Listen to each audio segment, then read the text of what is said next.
All right, GBMC, this is the video to find our two mini winners for the Geronimo Ellison Game Used Gloves.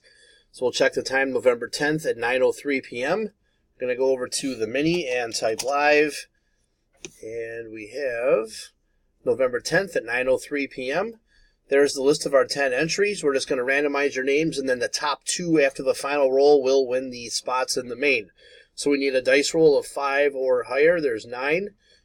All right, 9 times. Here we go. 1, 2, 3, 4, 5, 6, 7, 8. Last and final, looking for the top two. Here we go.